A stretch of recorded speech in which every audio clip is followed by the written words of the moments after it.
Nå med solen kosende havn, en bange korets drunk og travn. I nekkene kalsi, glemens liv, kan vargan vaile seilsjøn le. Vi hjelp må kriner og kinlokrinja, og taler von tiris irne spera. Is på herne bak even, sivne slete, jeg bagget det kind har trimmekjede. 8th of December, 1930, I was born.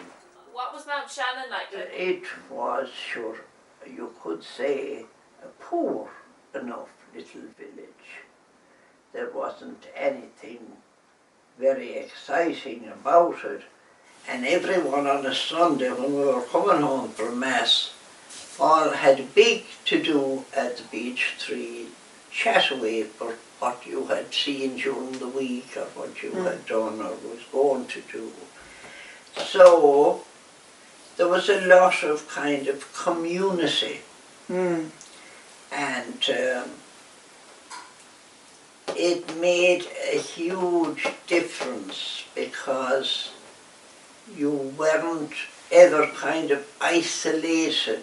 We were all pals, like.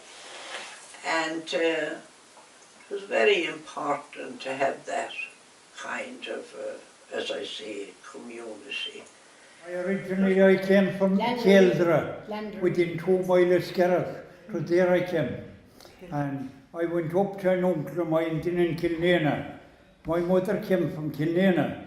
So I went up to him and I spent 5 or 6 years there in Purgatory. Did you ever hear how the man described Derry Golan? Someone asked him to know what kind was Derry Golan. Well, I'll tell you, he says, it's a place of state of rest where some people suffer for a time before they can go to America. Because it's the same way would be in Kilnana. Well, America was a great country, sure, for a lot of people, because if you had a family of 11, you'd probably have 9 in America. And they all worked hard, the poor diggers. And they'd send money home? Oh, they did. They did. Especially to the mother. America was a second home to all of us. And then, as I say, my mother coming home to see her mother, she was engaged to be married, so she decided she'd come home, see her mom and then go back. So home she came, met my father and never went back. Wow.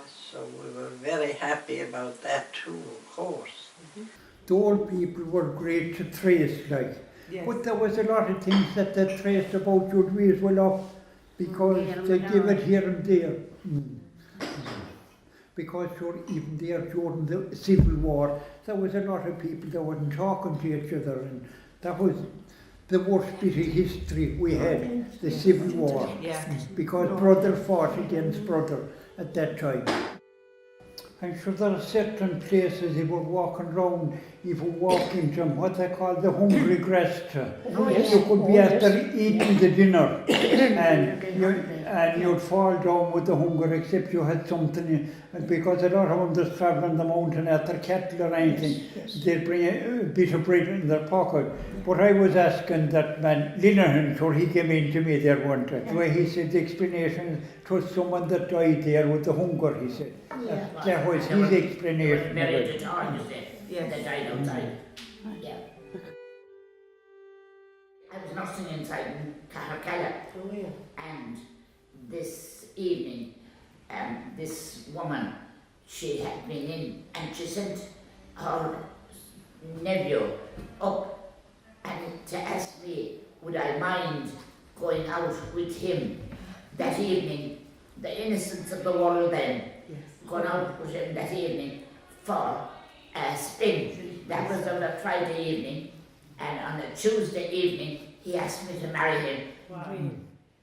That didn't take him long. That didn't take him. So I was looking after the church for 35 years. Wow. And because when you got married in those days, you had to give up your job. Yeah. So I went down another day, there's a well there in Timmy Tracy's field. I went down for a bottle of water, so to drink it. Well, that well, there was supposed to be no bottom in it.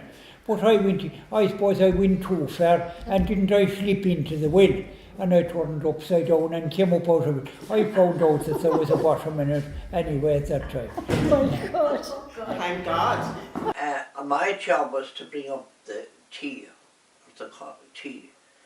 And in some cases, you see, men were very good. They would put on a fire in the bog and boil a kettle. My father was spoiled. He wasn't tuned into too much of that.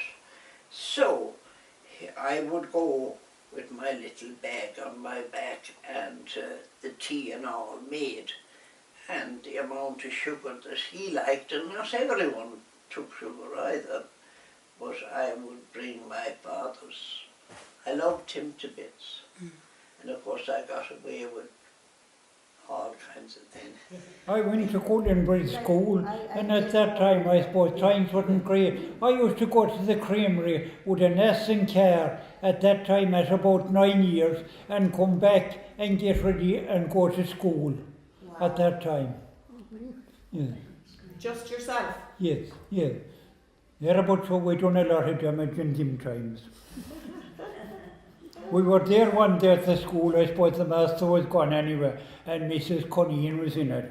We were going up along the road, we captured an S, and Father Minogue, Father Denny, we put Father Denny, he was a priest afterwards, but we put him riding on this and done our best to get him in the door into the school. I rode a bicycle and I wanted to be better than my sister. I got up in the little tip of the hill, and I wanted to make sure that I'd ride before she got the chance to do it. And where did I finish up? Inside in the drain. Right, went straight in and completely got saturated. And of course, I needn't tell you that Mother wasn't a bit impressed when she found what I was doing. I remember climbing the plum tree to get plums, and the branch broke and it went down into the drain. Oh my God. And I hurt my knee. Oh my God. It was the day before the horse show in Tulla, and I wasn't able to go, and I was so disappointed. That's one of my memories anyway. Yes. Neighbours would come in to help with the starting of the pig, and then when that job had been done, they would sit around the fire and tell all the yarns, and we would be supposed to be in bed, but we'd be looking out the corner of the door and we'd listen to all the stories, one after another. He was from the west. He had fine head of curly hair, but anyway the hair was falling out, it would make no difference. But anyway, he struck for Billy earlier. He came back, so Billy put down the kettle and all, and they had the chat. But she gave him a bottle to bring back and rub the bottle to his head. But he came back anyway, and the wife was inside the door. And in the old times, there was what they call a threshold outside the door. But he came back anyway, and he said, and the wife said to him, "How'd you get on?" "Oh, I got on great," he said, "would be dearly." She gave me a bottle for to rub to the head. But he was talking to the wife, and didn't he trip over the step going in and fell down, and the hair grew on the floor. She could foretell the future and everything, and she came about from Fraser, and there was nothing strange about her when she was grown up. I used to hear him saying.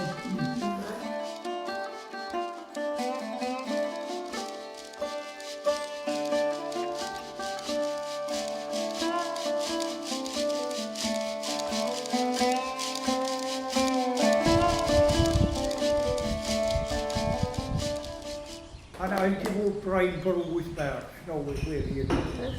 Standing out for Erin's glory, standing out for Erin's cause. Long we have grown beneath the rigour of the Northmen's savage laws.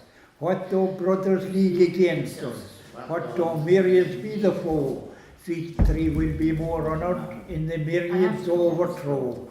Proud Canadians off we have rankled in our petty feuds of yore, Now we fight against the rubber games upon our native shore.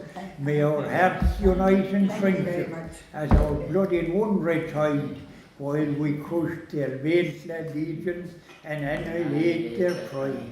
Brave Eugenians, Erin triumphs in the sight she sees today. Gatesmen's homesteads all deserted for the mustard and the fray. Clones, Vales and Galtie's summit sent their bravest and their best. May such hearts be theirs forever for the freedom of the West. No. I suppose we didn't all them going to